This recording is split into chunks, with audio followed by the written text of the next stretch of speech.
Meus amigos, depois desse jogo aí, essa virada histórica da Argentina por 3-2 em cima do Egito, fica muito difícil eu vir aqui e não fazer a comparação com o futebol apresentado pelos hermanos e o nosso futebol apresentado dentro da seleção brasileira. Isso aqui eu já vou dizendo logo, essa é a conversa da gente. Eu não vou estar conversando aqui, porque a Argentina joga muito, eu estava secando, eu estava torcendo que a Argentina perdesse, o Egito foi roubado. Eu digo logo, foi roubado, mas a gente não pode deixar de comparar a raça que os caras têm com a raça que a gente já teve no passado. Porque esse jogo, meus amigos, me fez lembrar muitos jogos da seleção brasileira, mesmo diante contra mesmo essa Argentina. Essa Argentina aí que a gente tá falando, que tá fazendo, que fez um jogo histórico hoje, foi uma virada assim,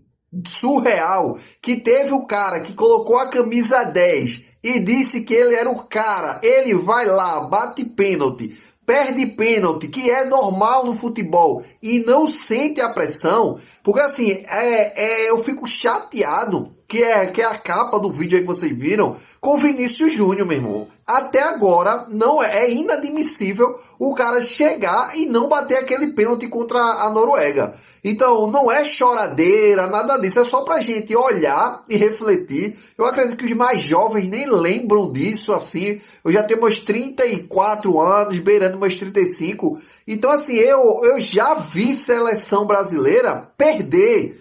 Eu já vi muitas vezes perder ali a de 2006, a de 2010 ali, vamos dizer assim, mas a gente perde jogando. Perder por omissão, isso não existe no futebol brasileiro, não. A gente é conhecido como futebol que briga, que luta. E isso, essa briga, essa garra que a gente sempre teve ali, que teve um gol mesmo, que é o que eu estava recordando aqui, de Adriano, que ele sobe ali contra a Argentina, mata na Copa América, que ele foi em 2003. Foi algo do tipo assim, mata foi em 2004, 2005, nessa faixa. Tá? Eu não estou recordando direito não. Mas ele sobe, briga e faz aquele gol no último minuto, diante de uma Argentina, que o ponto forte que a Argentina tinha era ser catimbeiro. A Argentina fazia 1-0, já queria segurar o jogo, como foi nesse jogo que eu tô falando aí pra vocês. E a gente olha hoje e vê uma Argentina que leva um gol, leva dois, aí anulou, bem mal anulado esse gol aí, que eu não acho que foi falta. Foi uma disputa de bola, dá uma faltinha no gol anulado. Se fosse contrário, certeza que o juiz não ia dar aquela falta ali pro Egito. Certeza absoluta. Mas mesmo assim o Egito foi lá, brigou, fez 2-0, recuou, segurou o que os caras tinham que fazer. E se fosse a seleção brasileira, que o meu ponto aqui, eu não quero vangloriar a Argentina, que eu tenho raiva da Argentina. Eu não gosto da Argentina, não gosto da França. São seleções que não descem na minha garganta, tá? Já digo logo aqui, para depois dizer, Jackson, tu tá babando a Argentina. Nada disso, tá? Nem gosto deles. Nunca torci pra Argentina, nunca torci pra França. Sempre torci pela seleção brasileira. Algumas horas, alguns tempos aí, meio chateado, um torcedor meio distante, mas eu não tô aqui para vangloriar a Argentina. Esse é o ponto que eu quero. Se tiver a Argentina aqui, pega o beco logo. Mas o ponto, meus amigos, é que o futebol da gente, que a Argentina vem apresentando, para quem é mais novo, para quem não conhece assim a essência da seleção brasileira, era o nosso futebol. Esse jogo da Argentina, se fosse 2004, 2005, 94, 98, é o futebol da seleção brasileira. A seleção brasileira jogava desse jeito, levava um, mas ia pra cima, lutava pra empatar, levava o segundo, brigava, faziam viradas históricas. Isso a gente viu o Brasil fazendo. Isso pra mim não é novidade nenhuma que a Argentina vem fazendo e fez hoje contra o Egito. Pra mim, eu fico até surpreso. Porque é um futebol que eles são muito de levar 2-0. A gente tava dando tapa na cara de todo mundo há um tempo atrás. Era cotovelada de um, cotovelada de outro. Eles perdiam na bola, mas não perdiam na tapa. O dilema da Argentina era isso. Fazia confusão e tudo mais. E eles conseguiram se adaptar ao novo futebol, que tipo, não adianta a gente brigar. A gente tem Messi, a gente tem um cara decisivo, a gente toca a bola nele, que ele vai decidir. E quem decidiu essa virada da Argentina histórica, que tem muita gente comemorando aí, dizendo, a Argentina é a melhor do mundo. Não. Eles têm Messi, eles jogam para Messi. E Messi dá o sangue pros caras, pô. Messi tem 39 anos, a gente tem Vinícius Júnior, tem 20 e poucos anos. E não dá uma carreira pra ninguém. Na hora de bater o pênalti, não pega a bola assim, eu vou bater o pênalti. Porque Messi, que eu repito aqui, foi lá, bateu o pênalti e perdeu o pênalti. É normal, ninguém da Argentina ficou, agora Messi, acabou o Messi. Ninguém falou isso, todo mundo tá dizendo, ó, tem Messi. Então perder pênalti faz parte do futebol. Agora, o craque tem que perder, porque se não for o craque do time, lascou. E a minha preocupação, que aí é o ponto que é um ponto de reflexão, que a gente fala, não, porque a gente tá querendo imitar o futebol europeu, os nossos jogadores não é a mesma coisa. Meu irmão, o jogador da Argentina, a maioria, a grande maioria, joga no mesmo futebol que os nossos jogadores jogam.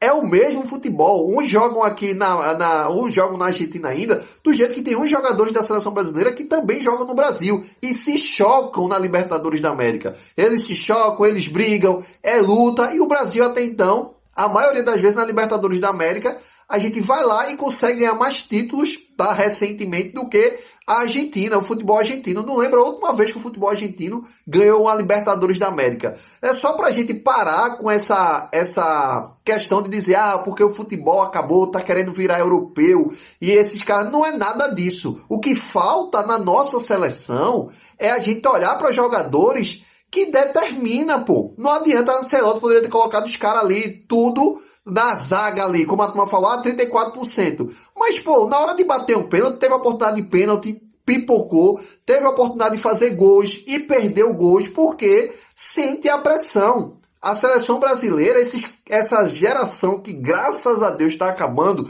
mas a minha preocupação é essa nova geração que é puxada por Vinícius Júnior, por isso que eu cobro tanto a Vinícius Júnior, porque a seleção até então era Neymar. Acabou. Neymar vai se aposentar, e se não se aposentar, é 90% de certeza, 99% de certeza que Ancelotti não convoca mais ele. É uma nova geração, ele já nem seria convocado agora, e essa nova geração, ela é determinada por Vinícius Júnior, ou outro que venha surgir nesses próximos 4 anos. Ou seja, o Estevam que vai puxar e dizer, sou eu o cara aqui, eu vou fazer o negócio acontecer. Ou seja, ele outro jogador que vai surgir, mas até então, o melhor jogador que recebeu aí a bola de ouro é Vinícius Júnior. Então a gente tem que cobrar isso dele. Ele tem que ser determinante. E não tem problema perder pênalti. E tem uma frase, tá? Já pra gente, só pra ficar ciente aqui, pra gente não ficar, Jackson, tá pegando muito no pé de Vinícius Júnior. Teve uma frase que Chico da Cazé TV, assim que acabou o jogo do Brasil, que a gente foi eliminado contra a Noruega, Chico foi conversar e perguntou a Vinícius Júnior, como foi essa questão da decisão dos pênaltis? Quem iria bater o pênalti? Que Ancelotti foi dizer que Vinícius Júnior era o sexto a bater pênalti. E assim, é inadmissível, tá? Ele aceitar. Ancelotti pode fazer o que for, mas ele aceitar ser o sexto a bater um pênalti pela seleção brasileira não existe. Um cara que briga pela artilharia. Não existe Messi não ficar em segundo, em terceiro, ou Cristiano Ronaldo, seja quem for, Mbappé. Bora botar Mbappé, que é a nova geração, a geração parecida aí com a de Vinícius Júnior. Aí só que o ponto é o seguinte, tá? Ele foi perguntado por Chico sobre quem decidia aí bater esse pênalti, e ele foi lá e respondeu para Chico. Não, Chico, já era aí, Bruno Guimarães já era o primeiro que ele vem batendo o pênalti muito bem, e o Mister decidiu que ele ia bater o pênalti. Beleza. Só que depois vem uma frase de Vinícius Júnior dizendo, não, ele tem todo o nosso apoio, mas espero que não manche a carreira de Bruno Guimarães ele ter perdido esse pênalti. Então, na cabeça dele, se ele pega aquela bola e bate aquele pênalti,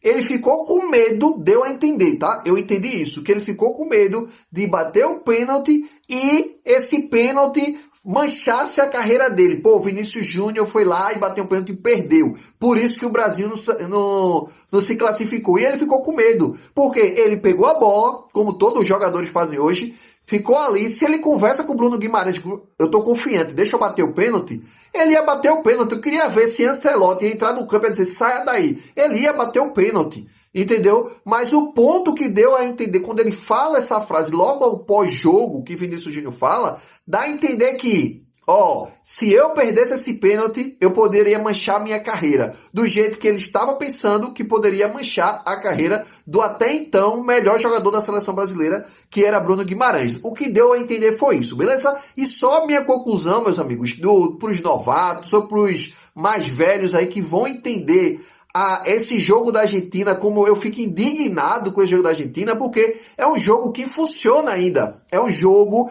que a gente é especialista em fazer esse tipo de jogo. A gente, quando tem aquele individual, a gente sempre vai sobressair em cima de qualquer time, em cima de qualquer seleção, porque o nosso ponto principal é que a gente tem essa malandragem, a gente sabe jogar, a gente sabe fazer no 1 para 1, a gente não sente o peso porque a gente é Brasil, o Brasil sempre vai ganhar. Quem tem que sentir o peso do outro lado é o Egito, era a Noruega, seja lá quem for, porque nunca ganharam uma Copa. Agora, quando você ganha uma Copa, você é o país que tem 5 Copas do mundo. Ninguém tem 5 Copas do Mundo, só o Brasil. E tem jogadores que são pipoqueiros, que Vinícius Júnior foi pipoqueiro, eu fico revoltado, porque não adianta, e é um recado que eu já quero dizer para essa nova geração da seleção brasileira, você chegar para cima de qualquer outra seleção e ficar apontando. Ah, a gente tem 5 estrelas, vocês não tem nenhuma. Meu irmão, vocês não ganharam nada, pô. Quem tem que apontar para 5 estrelas é o torcedor. Agora, quando você entra dentro de campo,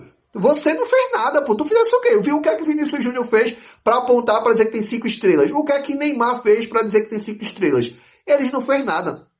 Eles não fizeram nada. Então minha revolta com esse jogo da Argentina, é porque a Argentina passou, claro, que é porque a Argentina passou que eu tava secando a Argentina. Mas a minha revolta é porque a gente é especialista em jogar desse jeito. O Brasil, era o Brasil que fazia essas viradas históricas, era o Brasil que ia propor o jogo. E agora a gente fica com a bunda na parede e na hora da gente fazer o negócio acontecer, não consegue, porque não temos jogadores como o Messi, como outros jogadores de outras seleções, que bota a bola debaixo do braço e diz, sou eu que vou resolver. É essa a minha revolta.